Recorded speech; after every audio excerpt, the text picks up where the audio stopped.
Well, good afternoon. So over the last number of weeks, I've had the opportunity to speak with parents and educators, representatives of support workers, school trustees, school board representatives, right across the province of Ontario. And just earlier this week, I was in the Southwest, down in Windsor, and also in London. Yesterday, in particular in Windsor, I heard very loudly and clearly from those education workers who are on the front lines that the plan that Doug Ford has put forward so far regarding the return to schools is simply not good enough.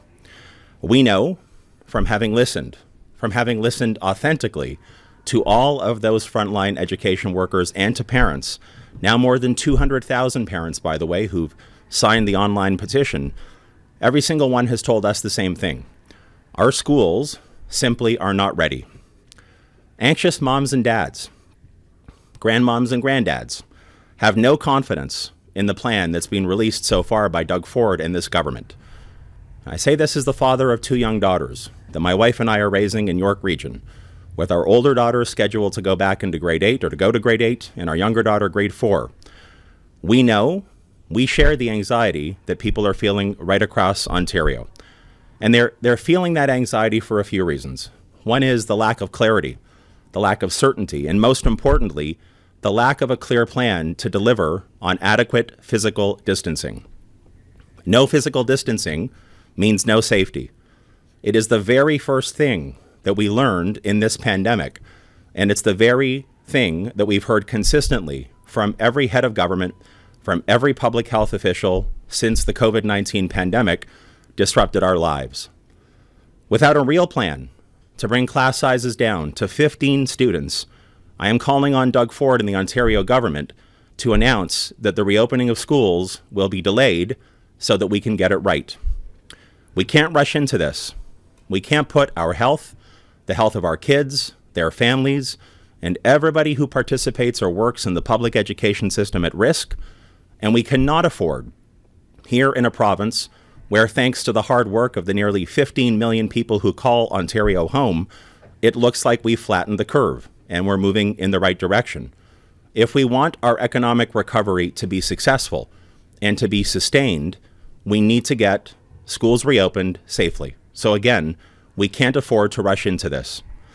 Kids in class with no physical distancing means likely more cases for kids, for teachers, for parents and grandparents. And again, that puts our collective health and Ontario's economy at too great a risk. We all want our kids back in school. My wife and I know how tough it's been for everybody in the system since March, since we were first told that schools would be closed for an extended March break and then beyond. This government and this premier have had time, plenty of time, if they've been prepared to sit down and work collaboratively with everybody, healthcare experts as well as education experts, from the very beginning. We are now just about 3 weeks away from the scheduled start of school. We continue to hear from school boards, from teachers, from support staff, and most importantly, from parents, that Ontario is not ready, that we don't have enough clarity, there's too much confusion, and therefore anxiety. So again, I'm stressing, calling on Doug Ford to announce today that he will delay the start of schools to make sure that we get it right. Thank you very much.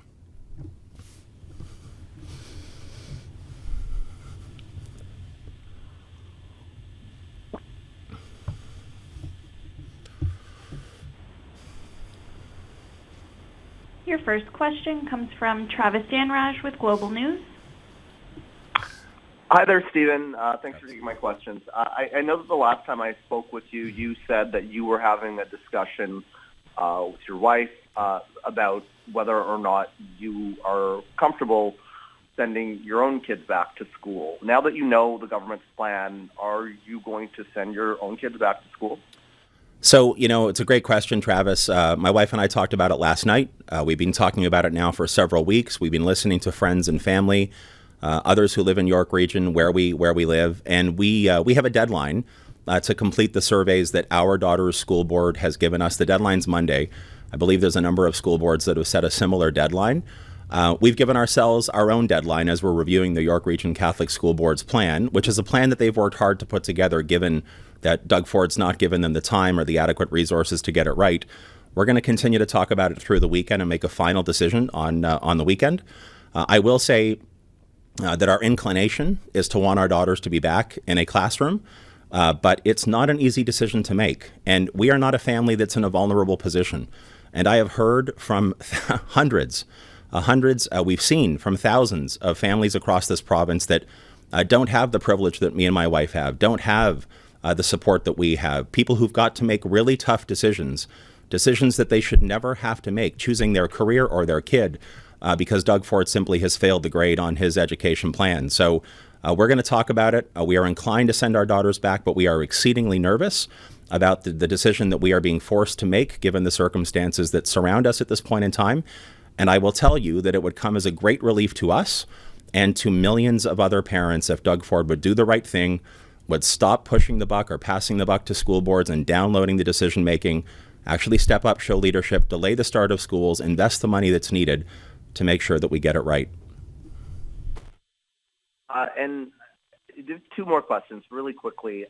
One, the unions allege that the current measures contravene the Ontario Health and Safety Act. What are your thoughts on that? And also, I'm just wondering if you could weigh in on Minister Lecce's town hall that happened last night. Apparently, there were pre-selected questions. Not all the parents were able to ask questions. The size of the town hall was limited, and the chat function was not open. Your thoughts on that as well, please. So I would actually tell you that the way that you've described the town hall that took place last night is a good way to describe the extent to which this government's failed to do a proper collaborative approach and consultation with everybody in the system. So you mentioned the Teachers Federations just a second ago, and I understand that they've penned a letter to the Premier. They've asked for meetings. They're obviously gravely concerned about the women and men that they represent, as they should be. That's their job. But what that really speaks to me, is that even though Doug Ford has had months, to have the chance to sit down in person with Teacher Federation presidents, those who represent support staff, custodians, principals, school boards, school trustees, literally he's had months to look after that, to talk to them, to be open to talking to them, and he hasn't done it.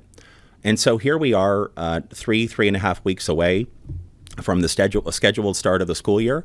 And so they are coming out strongly to say, we don't feel comfortable with this plan. And I can't blame them, all of them, by the way, for not feeling comfortable with the plan, because there hasn't been any certainty and because there isn't adequate resources that are being allocated by this government, any new money to really get us to the place where we need to be, which is smaller class sizes across the board. So we'll see how that plays out. But, hearing about a town hall last night that was likely more of a PR stunt than a meaningful attempt to collaborate with parents who are scared right now speaks volumes about how little Doug Ford values public education.